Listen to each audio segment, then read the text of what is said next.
Okay. Okay, I'll call this meeting to order. Myra, could we please have a roll call? Commissioner Human, Present. Commissioner Oliveros, Present. Commissioner Day. Present. Chair Chappelle, Present. Commissioner Carpenter, Here. Commissioner Thorne. Here. And Commissioner Brascoas is excused.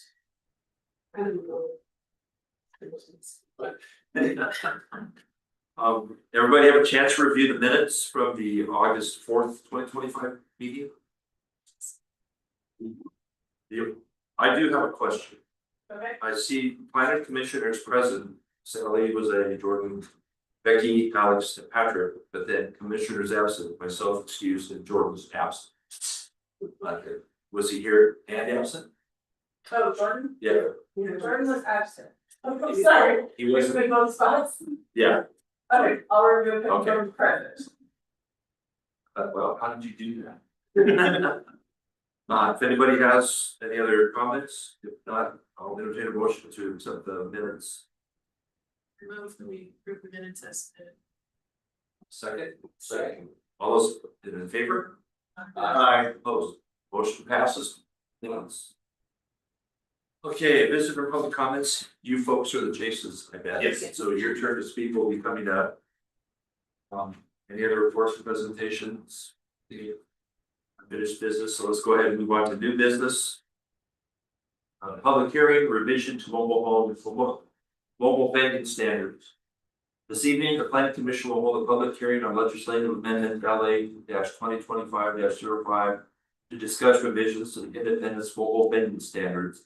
Planning commission will make a recommendation to the city council based on the complete record, including the testimony received following tonight's public hearing. These proceedings will be recorded. This hearing will be held in accordance with the land use procedures required by the city and the state of Oregon. This is a type 4 legislative procedure. At the beginning of the public hearing tonight, staff will identify the applicable substantive criteria from the city's comprehensive plan and or state of Oregon statewide planning goals. For anyone wishing to speak, we are asking you to use the speaker cards that are provided. When called upon to speak, you must be recognized by the chair and you must state your name and address for the public record. Before we begin, does any commissioner wish to declare an actual or potential conflict of interest? Go ahead and say yes.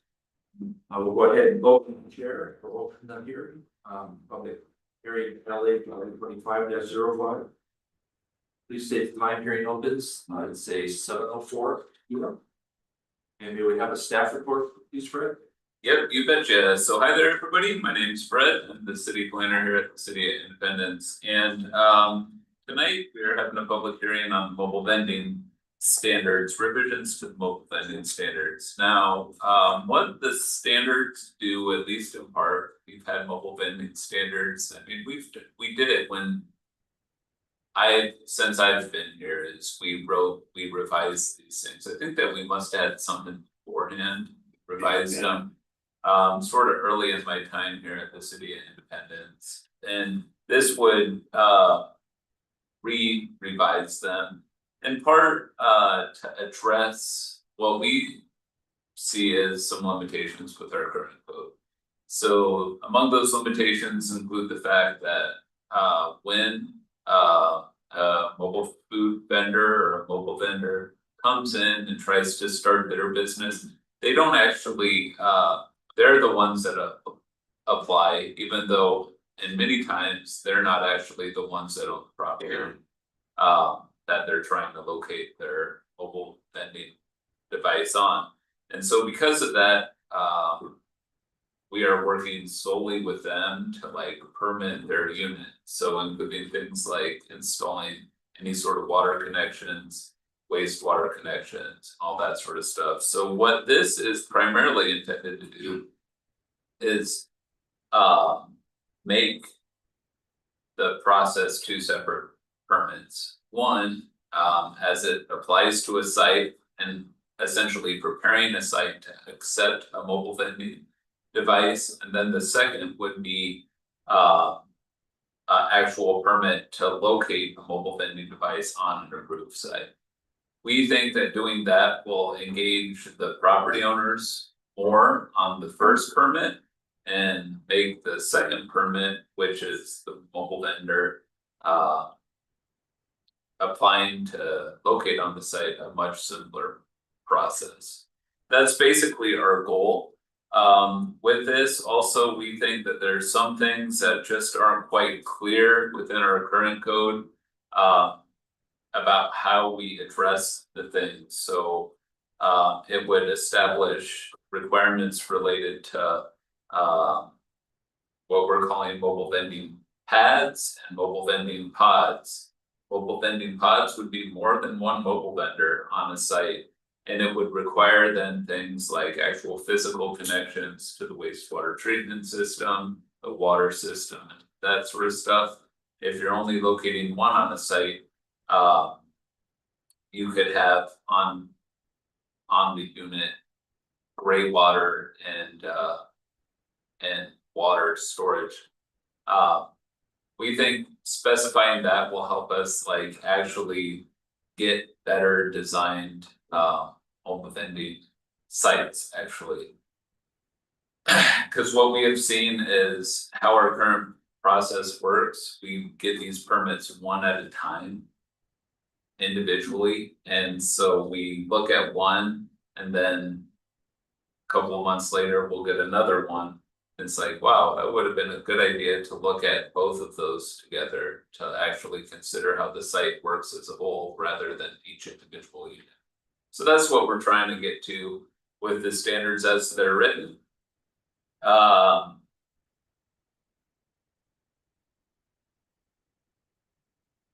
These standards would also establish just some basic requirements that sort of switch based on whether it's one on a site or multiple on a site as well. So things like the bathroom, if you have multiple on a site, you'd have to provide a bathroom that's open to the public. If you're only having one, you only need a place for the person working at the unit to actually go to the bathroom someplace.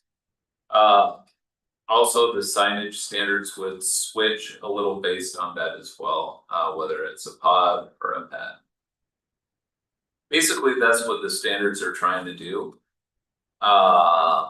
We have received one comment from the Chases about this, and that is included in your packet. You'll remember last time I brought you a version of the code with a limitation on the number of downtown specifically. And that was basically looking at the number of spaces that we currently have in downtown and just sort of establishing a number. Like it said, the previous draft said no more than 8 spaces are allowed for mobile food units in the downtown area. That sort of recognizes that there's 4 at parallel 45. There's 3 over here at the gas station. Sort of said, it was just a number. Let's say 8 downtown. And we went ahead and you folks asked me to remove that from the draft. They did submit a letter that's essentially encouraged you folks to reconsider putting that number in place, in part because of the potential impacts that food trucks have on downtown businesses, especially brick and mortar restaurants. So please consider that in the code that goes forward. My analysis is either way you decide to go, this is a positive change related to how the standards work. It will help us figure out how to implement these better for businesses in town. So all of that is included in my staff report. Basically, we do think that food trucks can be a good thing. We think having standards related to how they look, feel, and function will be especially better standards related to things like signage and how their wastewater treatment works. Those things are going to be beneficial for the quality of life of residents. Also, we think sort of forcing the upfront consideration about how the site functions as a whole will better enable more successful food trucks when they do occur. Whether or not to put a limitation on the number in downtown, that's completely up to you folks. There's other things that we could do as well. If you elect to go that way, we can talk about those more if you would like. So basically, my recommendation is recommendation of approval as drafted. If you elect to make a change to the current draft and forward that to the city council, that's fine. If you don't elect to do that, that's fine as well. This would still be a beneficial change compared with the standards of these. Are there any questions that you folks have for me? Yeah, myself. Fred, my recollection from last meeting about the limitation on the number of vendors was that we felt like that was outside of our purview. And I thought we were going to see a draft that had a placeholder where we flagged that for city council. I took that out. I was planning on, I mean, I have the previous draft right here, so. I mean, I could have put a placeholder there, or I just went ahead and took it out, is what it. No, I was. Yeah, I thought we were gonna leave it. We felt it was out of our purview to put a limit on it or set a number. But that if the city council wanted to, they had that right. Okay, so I'm more than happy to put that back in there with like a question mark or something for the number, and just to put that as essentially a comment on the side, like the city council can elect to put a number here. So it'd be up to the city council to say 8 or 10 or 10, 12, or fewer. Yeah, I mean, that was at least in part, I mean, it was Alex that I think sort of led the charge on that last time, so it's too bad that he's not here, so. To sort of recapture what he was thinking last Yeah, when come times with a vote, we could add language time. Yeah. for the record. Yeah, I mean, so last time it said. There was B in section 84040. Said limitations on the number of spaces for mobile food units in downtown overlay zone. Period. No more than 8 spaces are allowed for mobile food units in the downtown overlay zone. That was the language last. And how many do we currently have? I'd say we probably have 7 right now, 7 approved in downtown. I think the thought was if somebody were to do a situation like, for example, Divine Distillers out there has a food truck behind Divine Distillers. And so the thought was, hey, if somebody was trying to do something like that, wanted to have food associated with their business, that'd probably be fine to add 1 more, but then that would be sort of the limit. That's why I grabbed 8 out of the air, but it could be higher or lower. So, wait a minute, so this is 8 in the whole city, not 8 on a site. No, it would be 8 in the downtown overlay zone. So is Divine Distillers considered downtown? It's not, Yeah. no, I mean, it was just sort of looking and thinking if some sort of similar sort of distillery use or something, or who Somebody knows set what, up a if some- barbecue. exactly. Would there be any limitations anywhere else in town?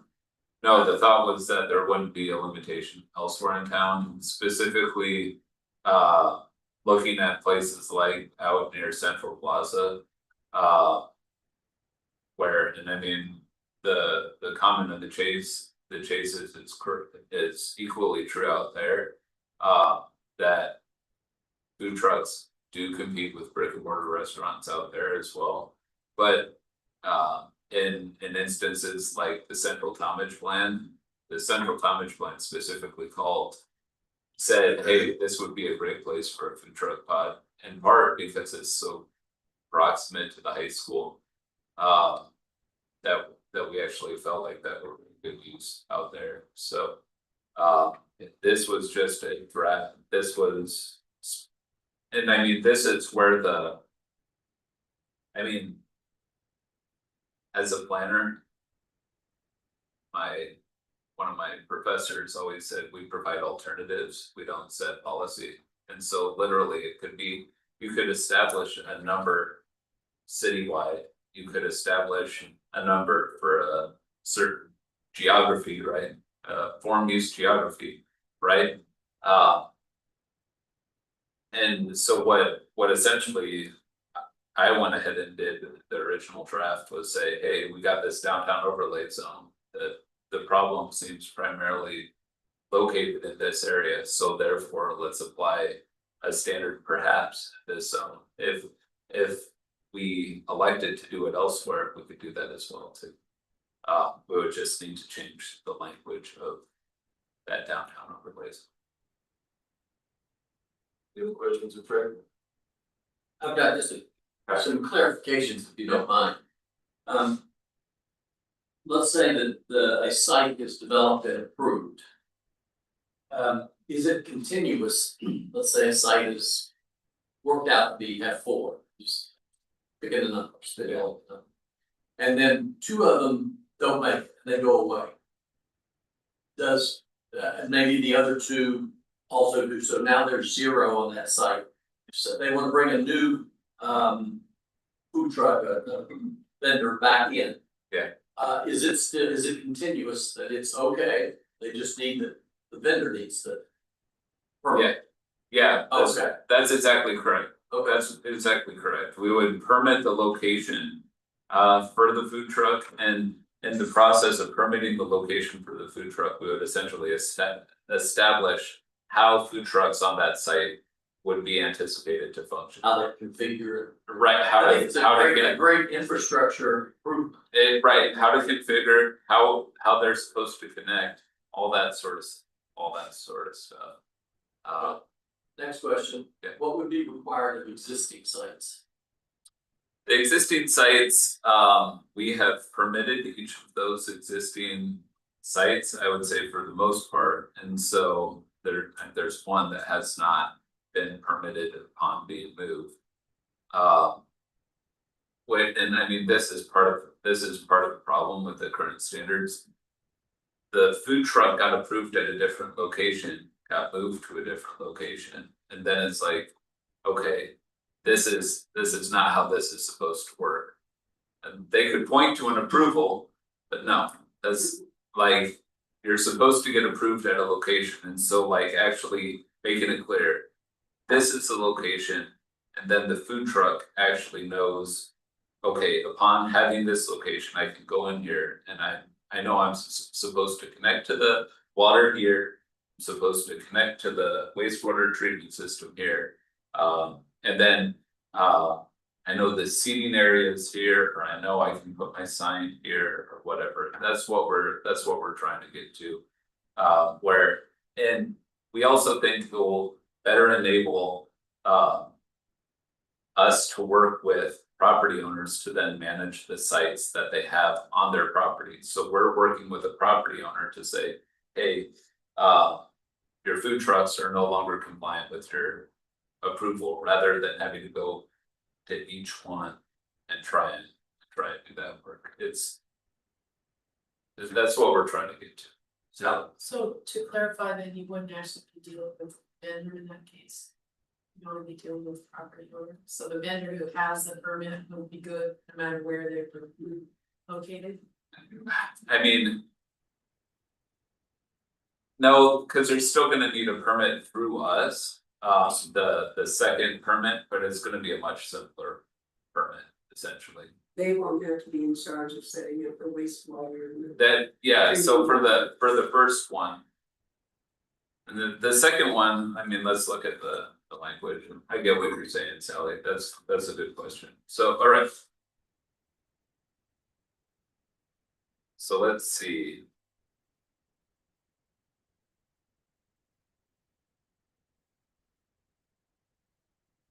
So that's the second one, it's the section 8, it's on pages 18 and 19 of your packet.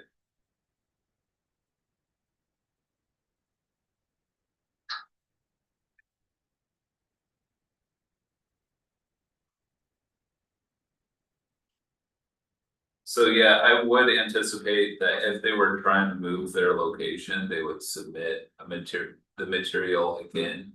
And just say, I'm moving my location, but it should be a very simple permit for that second permit, is the goal for that.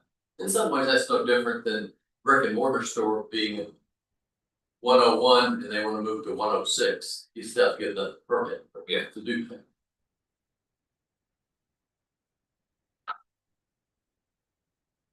I have one gateway adjustment. When we talk about requirement of a bathroom, it's requiring a permanent restroom, and the words ADA compliant be in there, I think that probably be a law requirement. Yeah, It's not a code requirement. yeah, I think that's. I'm on page 7 where it talks about requiring a permanent restroom.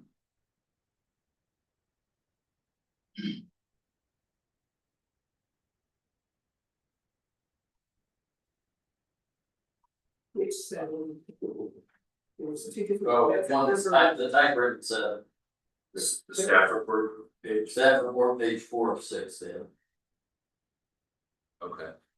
Goal 11,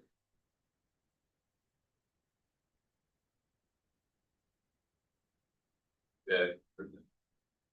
Put it, might be redundant because that's. Sorry for you. That's really bad. Page 13 or 34. yeah, It's the end of. that's restaurant.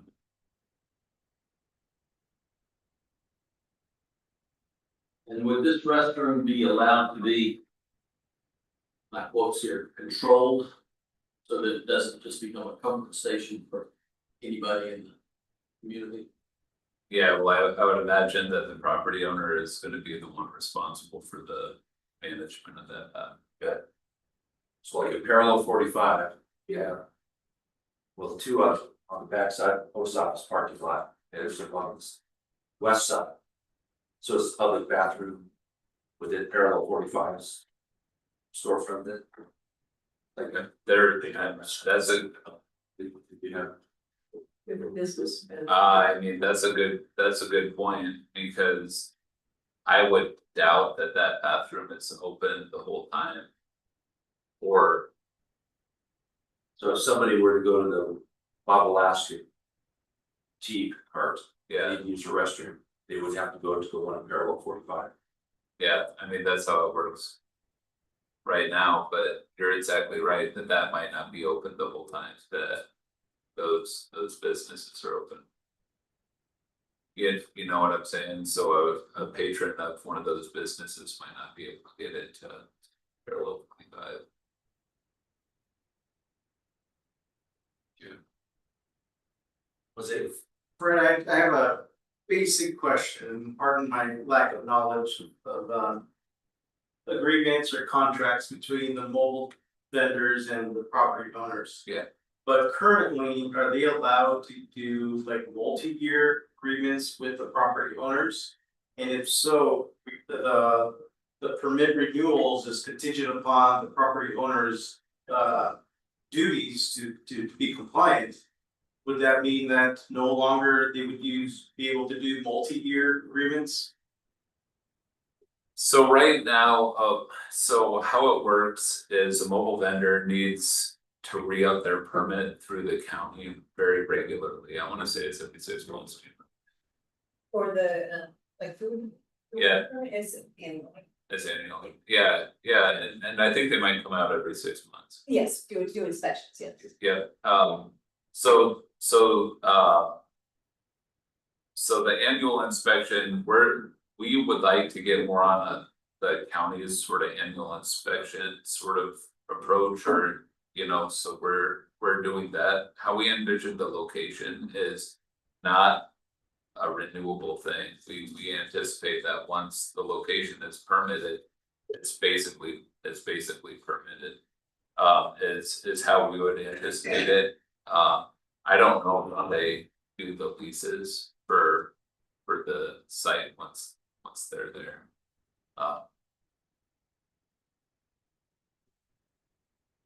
But I mean, if you think about it. What we're looking for a mobile food pod is essentially. It's fixed infrastructure. Once it's in, it should be good unless. Unless a whole bunch of grease gets into the system and all of a sudden one of the pipes goes bad or something like that, it should be. Good for a significant amount of time. And that's where I'm getting at, so like if there's like language within the agreement saying that the property owner's not compliant or not doing their duties. Yeah. If that contract can be broken because the property owner is not following through. Yeah. With the expectations of the code. Yeah, no, I mean. And that would, something like that would probably be a sort of a code enforcement sort of issue, like, hey. I've got a wastewater pipe that doesn't work. But I mean, if that's the case, then it's probably the. It's probably the lack of a grease trap or just let. Grease trap go or get over full or whatever, I don't know. Can I say something real quick? Restaurants were looked at by the state, or food trucks do part, like a health person. Yeah. Visiting those, Yeah. or are they supposed to go through and look at if their kitchen's clean and things are working correctly?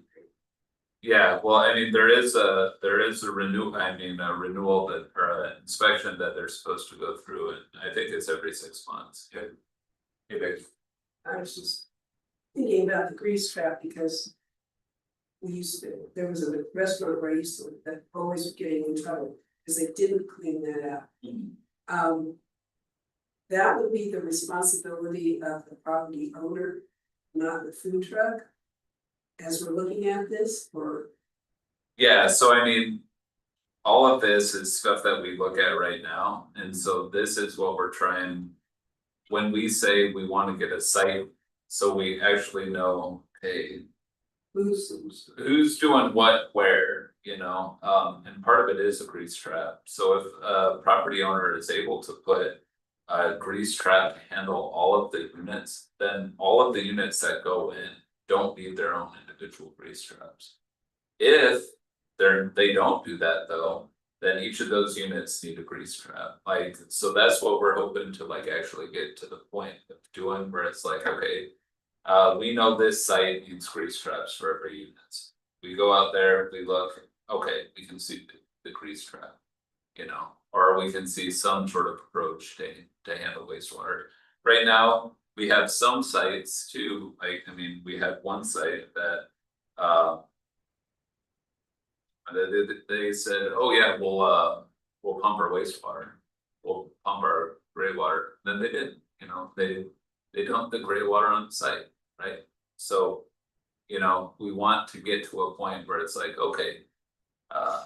We want these to be able to work, if we're doing this. Okay, one more question. Like for parallel 45, for example, Yeah. Does somebody own that piece of property other than parallel 45 or the pizza shop next door? No, it's all owned by one property. But if it's not parallel 40, they're releasing their spike. I think parallel 45 owns that building. So what if parallel 45 goes out of business? Then what happens with the food trucks? I think whoever owns that property is gonna elect to keep on doing the food trucks or not. And I think that's just, I would imagine that's similar to any sort of business that, or any sort of building that gets sold and has people leasing inside the business. I don't want to wish them any bad luck, I'm just thinking. And there's always a possibility that we don't think about until it happens, and we have to deal with it. All right, any more questions? We wish to hear from everyone who is interested in this proposal. Please limit your comments and questions to 3 minutes and remember to state your name and address for the record. So I will call Eric Chase.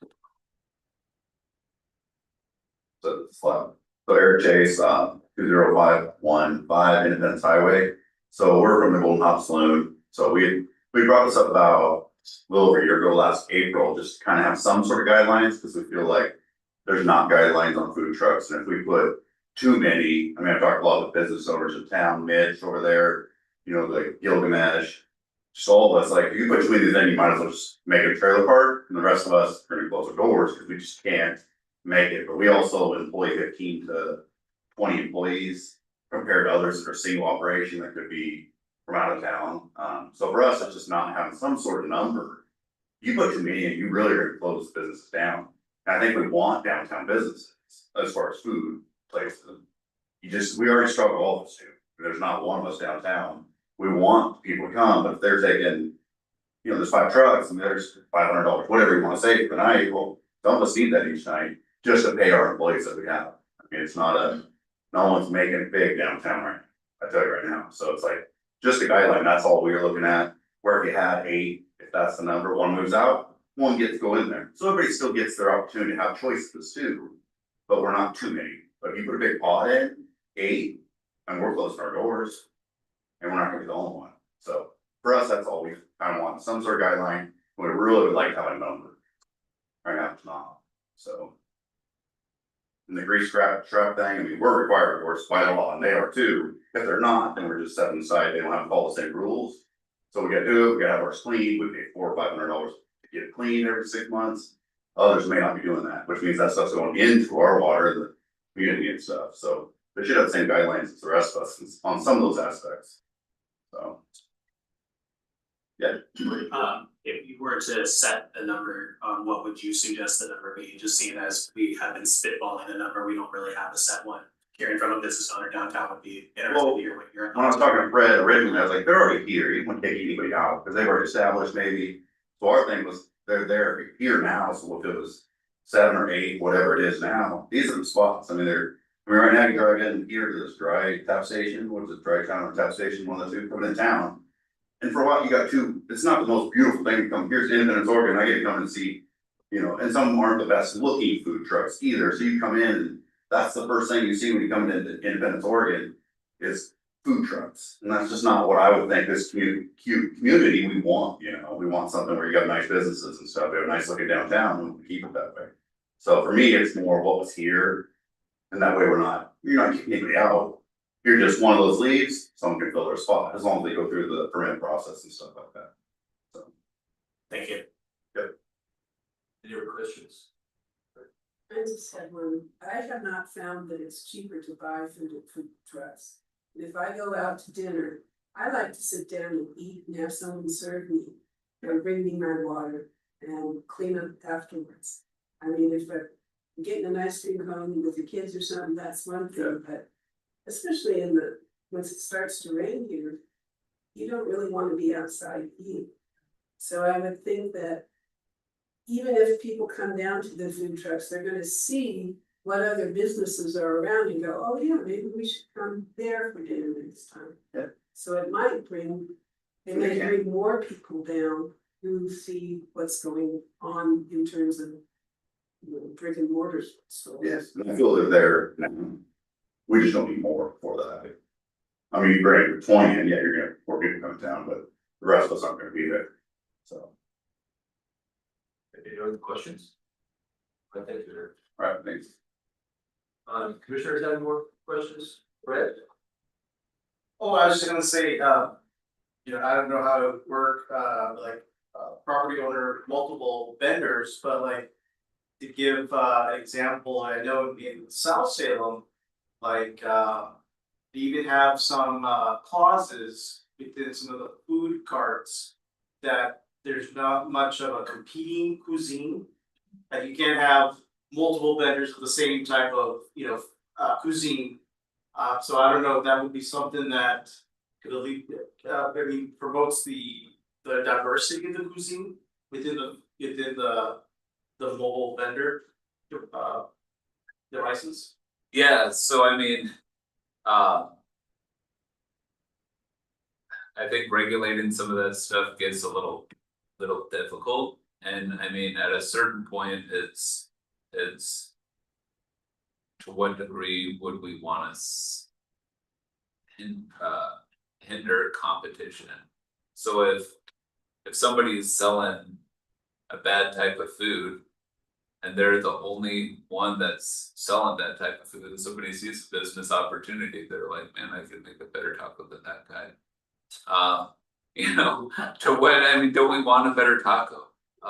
Yes. So I mean, But in the business world, yeah, most of the times, whether it be a food truck, assemblage, or a building with different tenants. They, the owner and the tenants often make that stipulation amongst themselves rather than litigation, permitting. yeah, exactly, and I mean, it's good business sense Yeah. on a site, definitely. You wouldn't want Where to- it's like curating your product essentially, so like when you go to what's that place called in the food hall or whatever in downtown Salem, is that the place called Fork 40 or something like that. You can tell they have sort of curated their kitchens that they have operating out of that as a way to provide the most diversity and unique experience that they can get. I would imagine that savvy business people would do similar things here. It'd be kind of strange to have somebody come in and start the same thing, and your next truck is the same thing. Yeah, or Unless one was beef tacos, chicken tacos, or whatever. yeah, exactly. That's not a food person, so. That seems to be beyond our purview to stop. Yeah. Well, like there's the Pines and Taft, you ever been there? It's like a dozen food trucks and everyone's different. Yeah. And so I would think that would be. They would try to be different concepts. Yeah. Oh, right, Jordan. As we were kind of talking about, as one, if we have the limitations on it, and as one goes away, another could come back in. How would we have that system set up? Is that something that would be under our purview? Because, do we have a waiting list? Do we have a first come, first served? And that companies could be like, hey, we're gonna be closing down soon, get your permit cracked or things like that, so I can Yeah, well, we don't have a system like that right now. And so how we would imagine, I don't know, spitballing here, but how I imagine it would work is something like, say we get somebody wanting to do this on one of their properties. They approach somebody like Tab Station or Parallel 45 and there's no more available. They could go up to Parallel 45 or Tab Station and say, hey, we want to start 2 food trucks on our site. Can we buy or can we have here 2 or can we buy here 2 or whatever? And so they would essentially figure out some way to do that. That's how I would envision it happening.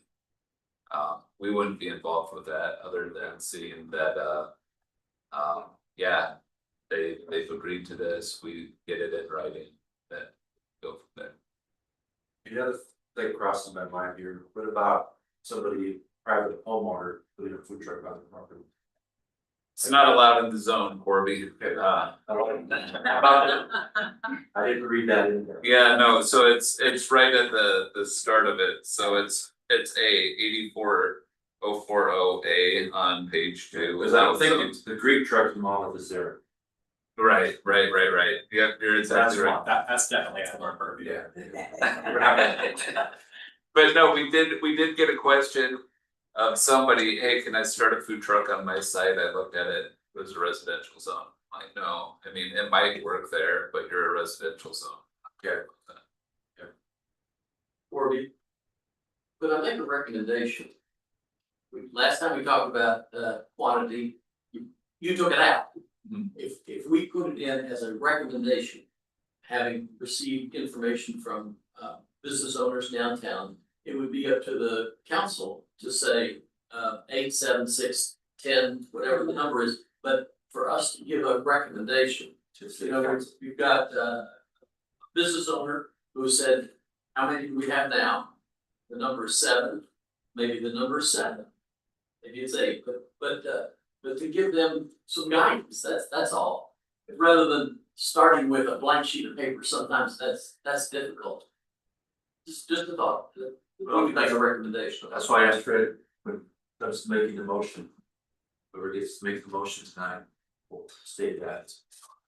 And if we, I guess we could agree as a panel.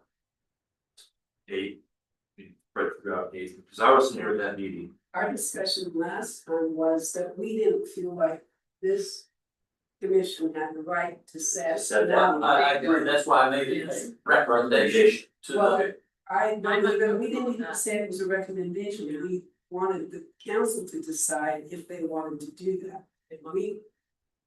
Right, if they wanted to limit it at all. So what I can do is, this is not, we were anticipating that this was gonna go to the council for a work session later this September, but what I understand is this is actually not gonna go before the council for a work session until later October now. So we have the next meeting to make a motion on it. I can bring you back a different, with the language back in it. And I would also like to look at the ADA accessible bathroom and just how exactly, I mean, it's good language to have in there, but just really try and get a handle on, is that open to the public at all times of operation, and how might that look, or what, just to get a little more nuance on how that's written. Not exactly happy with how that's written, given the situation at Parallel 45, and I'm sure it's the same at Tab Station too, where some of those food trucks are open sometimes when the Tab Station is not, I would imagine. And so how does that work, and how might language relate to that? So I think I could bring it back at the next meeting, and that would not throw off the time frame in any sort of way, if you'd like to do that. So if you wanted to do something like that, you could just have a motion to keep the public hearing open till a date certain, which would be the first Monday of October. Let's see what day that is. The next planning meeting. Yeah, October 6th. So the motion would essentially be, I move to bring this back to a public hearing on October 6th. Consider that public hearing. Yeah, it could be the public. Everybody in agreement with that? Okay, who wants to state that motion, or Fred state the motion, we have a second? Yeah. I move to so the motion is gonna be, I move to continue the public hearing to October 6th. I move. What was that? To continue. I move to continue the public hearing until October 6th. Second. All those in favor? Aye. What was the second? Okay. Opposed? Motion passes. Also. Does the vendor need them each time? Yeah, Is it still here that they should? They have I- to consent. I think that you should, because you're like, because of how it's written, it's talking about depict the location where it will be operating. Because And so because it talks about that, I assume how it would be considered is each time you move, you re-up that permit. It can be exactly the same materials, basically, your food handler permit, your or your permit through the county. Your truck details, all that sort of stuff, but That's. yeah, I'll look at that, I think that's a good question. Yes, Heather Jace, 2015 Independence Highway. I just wanted to clarify, cause I know that some food trucks, like, they move like each day of the week, they're at a different location, so is this permit the same, like, they would need this permit? Like, if they plan to be here every Tuesday or something like that? Is it the same, or is it just for permanent location? My assumption is, so what one are you thinking about Well, not here necessarily, but I know like Cindy Lou's, it's only, over there in Monmouth. Like one or two nights a week or something like that, and then they're maybe in Salem a couple nights a week. I think they have to get permitting at every site that they're at, so for us, they would just have to get the one permit with us for that location that they plan on being at. They couldn't be at another location in the downtown overlay, without getting a different permit for that. Yeah, that's how. So even if it's not permanent, like necessarily, like permanently there, they still. Yeah. Use the same permit to be there one night a week or something. Right, so my assumption is that, so I mean, the most mobile food truck that we have, I would say is the tamale lady, Biani's tamales. Those are good, right? The one that's at the Wrecking Yards parking lot, The what? the Wrecking Yards parking lot. No, she's the one that's in Calvary Chapel's parking lot. Okay. So she moves regularly. She has a permit for the Calvary Chapel parking lot. And then she operates at farmers markets and then events when we have events at the like the amphitheater and whatnot. She has a permit for her operation at the Calvary Chapel. The other two are associated with events. So she's located at the farmers market. She's covered under the farmers market approval. The events, when she sets up at the top of the amphitheater, she is covered under that event approval. So they're she's good to go in those different situations, but for different So reasons. she's playing by the rules. Right. Well, folks like to stick around, if we have a little bit more meeting, but you're welcome to. Do. Yes, I do. Well, thank you for coming in. Yeah. Thanks. Well, has anybody on our panel ever been out in front of the yard, have a car pulled up and asked if you want tamales? It's been a few years, but it was like once a week if I was up doing something in the front yard, it was Send it back. like a station wagon. And always, would you like some tamales? And I mean, we did it as a fundraiser a couple times when my kids were at Central. We prepared them in the central kitchen. And then we had people come in. It's an all day process. Yeah, it was, yeah, I burned my hands in the chicken there. It's a fundraiser, that wasn't fun, no. No, all right, well, let's move along to 7.2 under new business discussion of the single room occupancy requirements. Perfect, so we kind of talked about this at the last meeting. Per recent state legislation, we're supposed to, and you'll remember, he started this. We had a draft code, we had a public hearing on it, it got I forgot it before it got to the city council. Or we had other things come up and it was not as pressing as the other things. And in the process of waiting for that to get to the council, the state changed the regulations again. And so I guess it's one of those things where it's probably good luck for us that we didn't go through that whole process to get it through the council.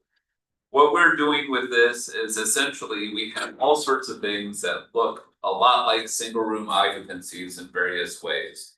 And so what I tried to do is try and simplify all of these various use categories that we have, seeing the state single room occupancy standards to sort of make sense of this section. So you will see that on page 26 of the packet, there's the definition for single room occupancy use, and Myra, can you show that on the screen, page 26. So the state definition says a single room occupancy use means residential development with no fewer than 4 attached or detached units that are independently rented and lockable and provide living and sleeping space for the exclusive use of an occupant, but require that the occupant share sanitary or food preparation facilities with other units in the occupancy. The number of units allowed on a particular site is articulated in that. So that last sentence is just to clarify how many units are allowed within that section, because it kind of varies a little bit. Now, there's interesting parts of this definition that I guess I wanted your thoughts of. Do we want to do it just as the state articulated it, or do we want to tweak these in any way? So a single room occupancy use means residential development with no fewer than 4 attached or detached units. So no fewer than 4. So you can't have 3, apparently. What's it called then? It's just a house. What is it called then? That was my that's exactly what my thought is, because a single room occupancy use, we have, and when you flip to the matrix on page 27. It's a triplex. We have the taking of orders or renting of rooms by a resident family, provided that the total number of boarders and roomers does not exceed 2 in any single family home or duplex. So 3 fits falls in the crack. And falls in the cracks. More than 2, but less than 4. More than 2, less than 4, and it's one of those things where when you look at the definition 2, it says they're independently rented and lockable. But that's different than the taking of boarders, which our current thing says, which does not specify that they need to be independently rented and lockable. And I don't understand what the exclusive use of an occupant means. Does that mean there's only 1 occupant per room? Well, no, I think it just means that no, I don't use it on Monday and you use it on Tuesday or something like that. Yeah. Okay, so that's how you think that's what do you think, what is your thought about what I that's? think there could be 2 people, a husband and wife, or boyfriend, girlfriend, or whatever. Okay, so they wouldn't say the exclusive use of occupants? Might be more than 1 occupant. Maybe an occupant with a parenthesis S. Yes. Yeah.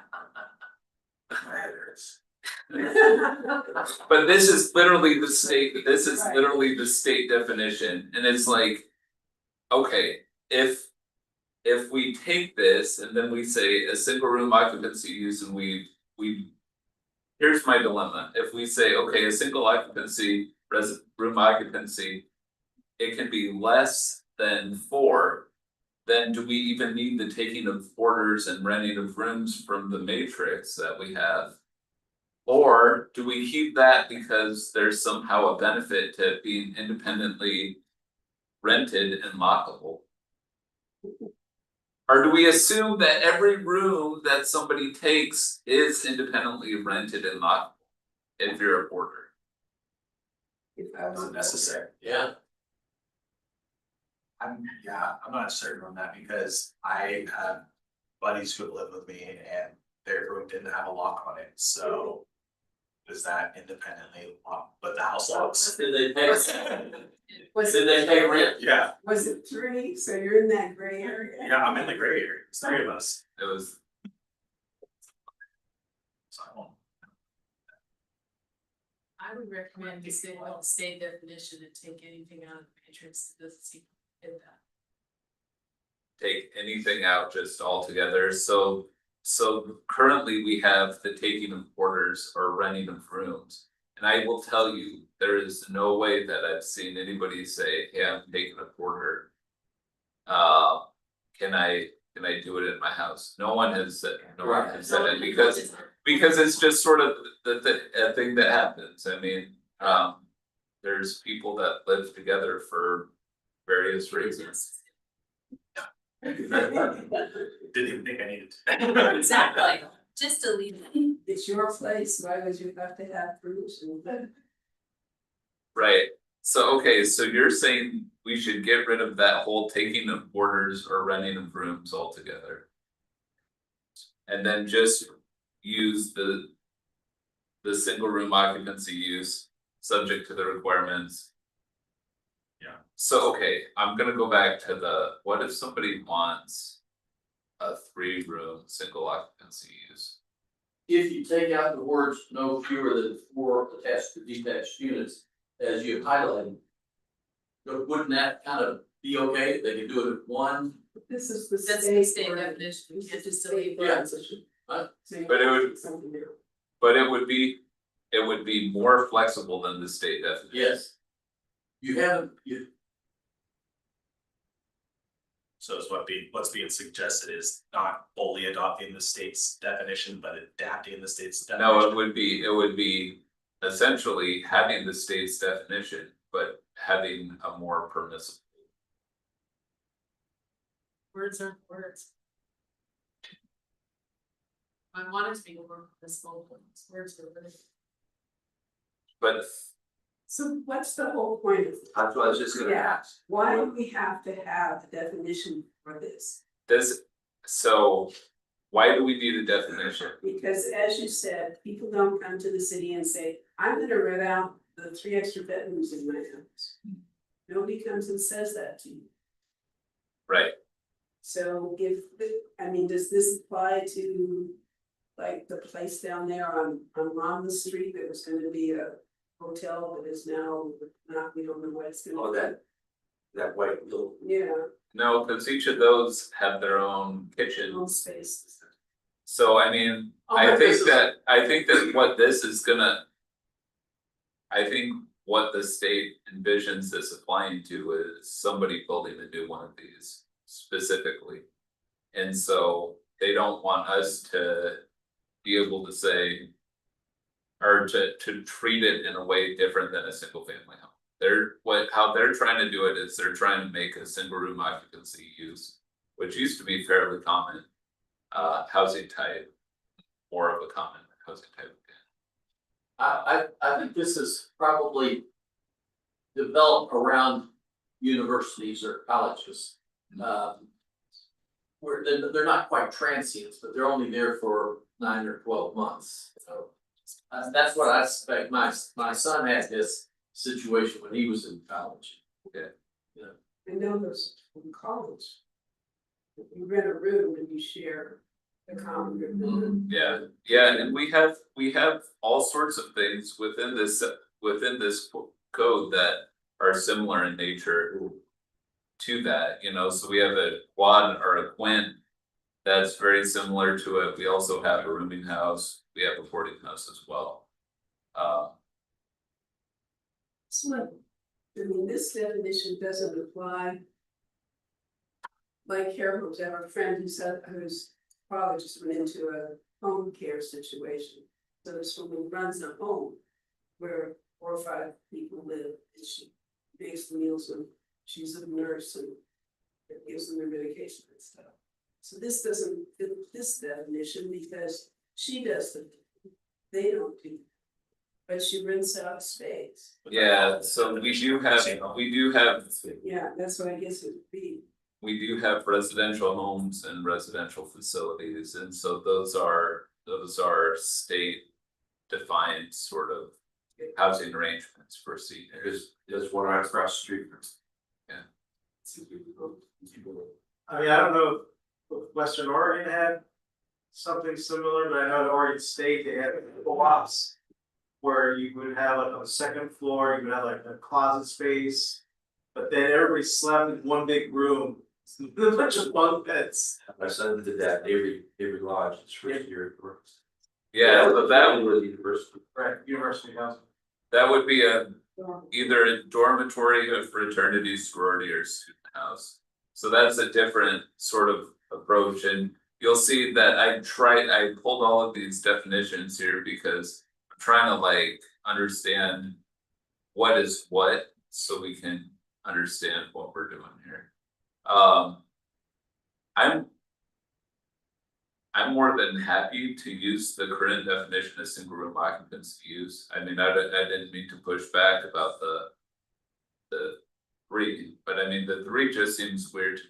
I don't understand why it says no fewer than 4, because if the the goal is to somehow make a single room occupancy use similar to a single family home.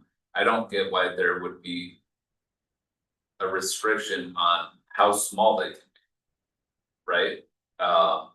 That just doesn't make any sense to me. So if you had a single room occupancy use with 3 people, or 3 rooms, or 2 rooms, I don't get why that would be defined differently. Unless they just assume that it looks like a house then, I mean, I don't What's, I don't quite get the distinction that the state made, it doesn't make any sense Is it kind of going after trying to homelessness reduce maybe? I mean, to me. Well, I think that's why they're trying to go to the single room occupancy use as a use type, I think that's part of the reason. And I mean, you think about it, it's gonna be cheaper to build these things if you're only doing 1 kitchen or 1 toilet for a group of people living in it. it's not big that too. Yeah. I mean, even my 3-bedroom house has 2 bathrooms. Yeah. Yeah. Or that bedroom, So- which they do that. So I have not traveled around much. I went to Kenya one time though, and one of their housing types that they had was a whole bunch of rooms right along a corridor. Each of the rooms was individually rented to the people that lived in it, that they shared a bathroom at the end of the corridor. Like a European hotel. Yeah, exactly. Now you've got me wondering if there are people in Independence that, yeah, I can earn a few $100s a month, like focus on a college student. Yeah. Yeah. I mean, I love my kids dearly, but when they both left, there was, oh my goodness, it's just a lot. You didn't want to rent the more college kids. No. And then the one year when I was working at Corvallis, I helped one of my coworkers go through and, his parents had houses that had multiple rooms. It was disgusting, going in there and retrofitting and cleaning and repairing. That's why I never got into real estate, I didn't want to do it. Horrible. Well, it just makes more work for you, Fred. But we know you can handle it. Well, You and your guy. No better guy for the job. You bring up a good point. How many people are gonna come in and apply for this? Well, it's quite possible that nobody's gonna apply for this, but this is just one of those things where they're wanting us to allow these things. And so when one comes in, I'd like to have the code clean enough that it's not gonna be a, geez, Louise, how do I do this? You know, cause that would be, I mean, honestly, like, there's enough confusion with the definitions and stuff. That it is. Like, seriously, if I got a permit, I think there would be a whole lot of, well. You know, not exactly clear and objective. As a way to try and process the permit, and ultimately, we would like it to be clear and objective, so when somebody comes in. We can process it. Well, it'll come down the pipe. Talk about it now, probably next month, something like this up here, Oh, yeah, but you'll be ready. yeah, Maybe. maybe, I mean, even though it's been edited, I mean, just by the description alone of the state's definition, it's like it's definition of a plot. Yeah, right. yeah. Right, exactly, and so last time when this was originally passed, I asked our attorney, I'm like. I thought that we could just plug this thing right in and make it completely work. And she encouraged me at that point, oh, you know, keep your code language, don't mess with the integrity of your code. Well, the way that the state has now come back in with this subsequent change is like, no, we just need to put this thing in here. And I think, yeah, we have the opportunity, cause I'm with you, it's completely like a quad, right? The quad as it's talking about is exactly what this is. And so if we can just put it in there, and eliminate everything else, I think it's gonna be a good code change. It's a relatively simple code change, but it'll be. That gets converted to me, I'm with her. State language. No changes. No. I've got my recommendation too. Sounds good. Okay, I like Sally's point, just to take out the other piece and not have to worry about that piece, whether it's 2 or 3 or 1, it's not a major. I Sounds mean, good. does the state send people out to planners, planning commissions and cities? No. So they No, write all this. they write, mumbo jumbo. it's funny, you know, we'll put this in code and I bet you in a couple of years, we're gonna be like, you know what, that's really strange, at least said it's limited to four. Why did we Let's get rid of it? Why did we do that? And then they're gonna change it and we'll go, they'll take out that limitation. All right, any more discussion? Let's move on to discussion and information items. I don't think. Must have something to want. So we do have something to watch. I will say, you know, we went on a tour, we went on a couple of tours. Couple of walking tours and man, they were really well received. I just thought that was a beautiful thing. Did a lot of local folks? A lot of local folks, you know, we had about 15 on the first walk. Patrick went on the first walk. And then on the second one, we had about 20 walking around the historic district and just a whole lot of folks not typically engaged with city government were on the walk. So I thought it was really cool. Mara went on the second one. Well, the one that I went on, the first one we rode with Charlie, was that you had somebody with you. Oh, my brother. So, but there were no other public folks. Yeah. Yeah, we specifically didn't advertise that one for wide inclusion for the public, because it was more for council and city commission, so. Yeah. So, okay, a little preview for this video. This video is like, I will say it's the quality is not as good as I want it to be, but I will say this is the best planning video there is. It's William White, Social Life of Small Urban Spaces. It is a classic, and I just think it's a pretty inspiring book.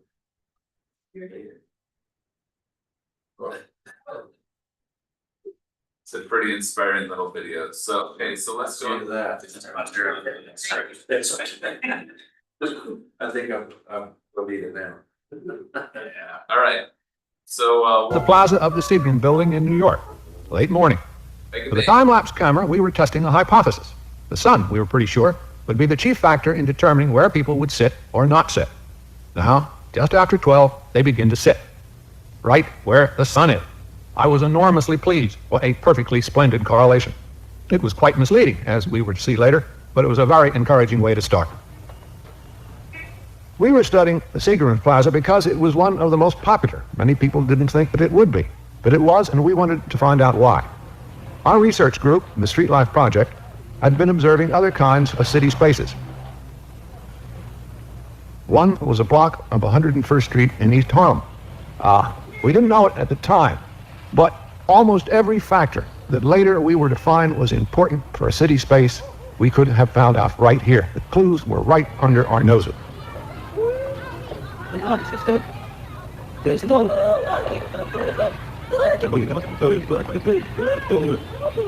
We had studied play areas, such as this adventure playground. It was a very good one, too.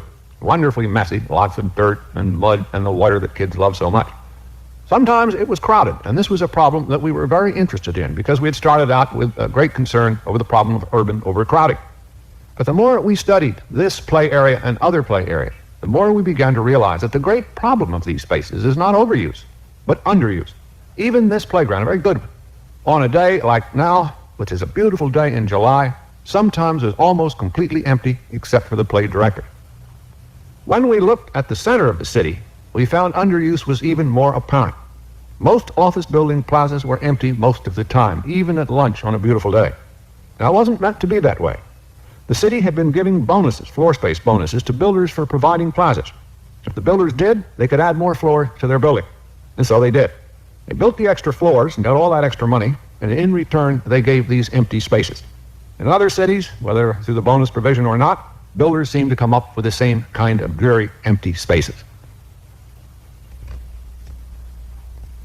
But some plazas had lots of people, such as Seagram. Suppose we could find out what it was that made the good ones work and the others not. We put the matter to the Planning Commission. They said if we could nail down the answer, back them up with facts, they would draw up a new zoning resolution for open spaces. So we went to work. We set up cameras for time-lapse coverage of a cross-section of spaces, about 14 plazas and 3 small parks. But our main technique was simple, direct observation. We made up maps for each of the spaces, and then we would go around periodically and map where the people sat, what they were doing, what the time of the day was, the temperature, and so on. And it doesn't take much longer to do this than to make a simple head count. But as you build up the record, a number of patterns begin to appear. The first thing that strikes you is the extraordinary diversity of activity. People reading, eating, talking, playing games. The sociability is really rather important. We found that the proportion of people in groups can tell you a number of things. The most used plazas tend to have a higher proportion of people in 2s and 3s than the less successful ones. But the most sociable plazas also have, in absolute numbers, the greatest number of individuals. A busy place, for some reason, seems to be the most congenial kind of place if you want to be alone, or talk, this man is, to oneself. The number one activity is people looking at other people, but it is a point that is overlooked in many, many designs. Here are the girl watchers. They're a bit disdainful, sort of looking down their nose as though the girls weren't quite worthy of their talents. But it's all machismo. We have never, ever seen a girl watcher make a pass at a girl. We've seen very few others do that, for that matter. For some reason, there isn't much mixing. Those two blondes might as well be several miles away for all the attention, ostensible attention, that's going to be paid to them. Note the 2 men circling in the background. This is a rather characteristic pattern. We call it a traveling conversation, and you will see them move in sort of an orbit, ever circling right out in front of the plaza. Lovers. If you want to see the lovers, people told us, look in the back. We did. They weren't there. They're out front. Most of the lovers that we spotted at Seagram's are usually to be found in the middle of the pool ledge, one side or the other, the most conspicuous of spots. This fellow is going to look at his watch to see if he can spare a bit more time. Another fine place is the corner. There's usually an audience there, and one gets the feeling that the actors don't mind this in the slightest. Whoa, whoa.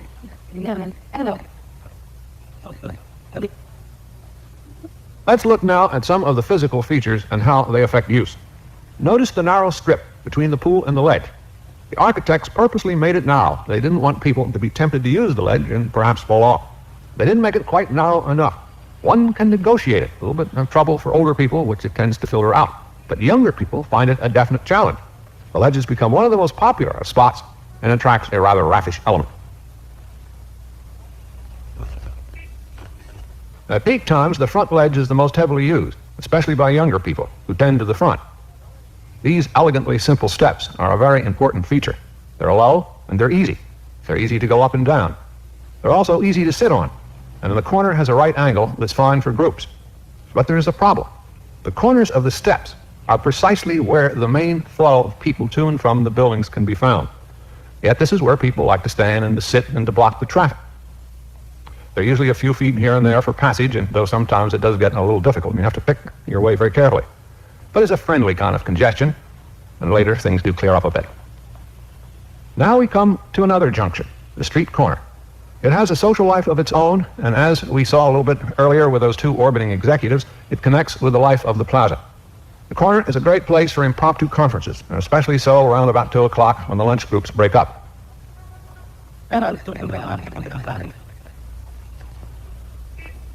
When people stop to talk, they don't move off to one side, they move smack into the middle of the traffic stream.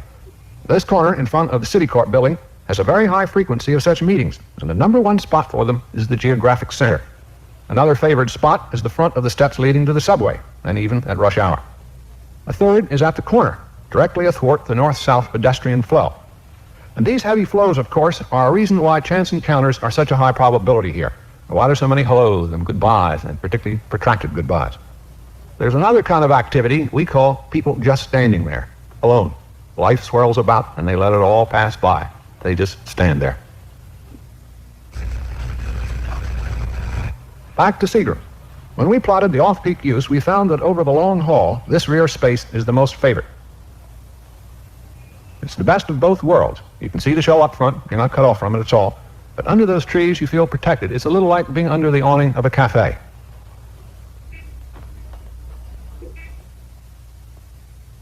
As we move from the rear, we see another aspect of the place that's quite fascinating. The movement of people across it.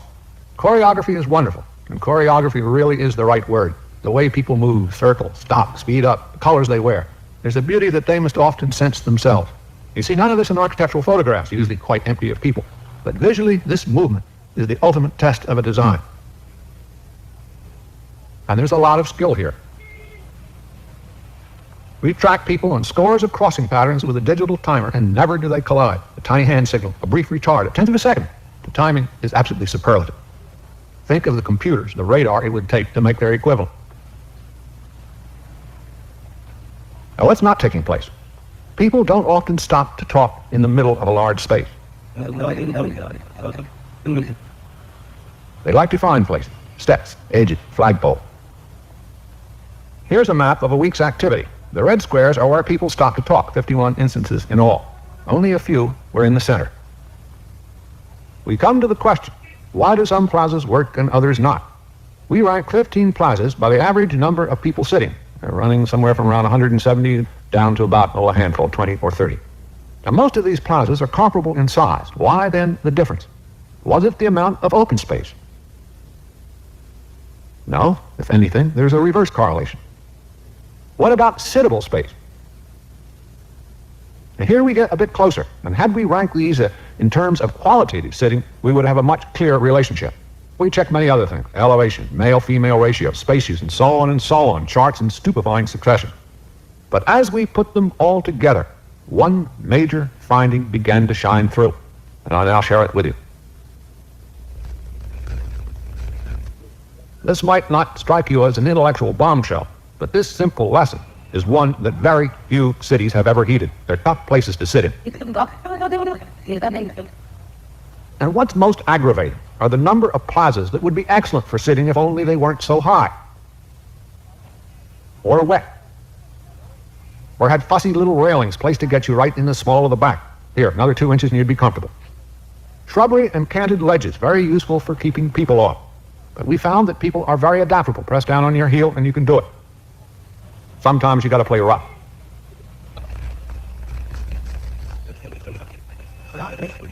But, as we found out, people are very adaptable. All right. Older people like to sit in the sun here. Can't have that. Management put in.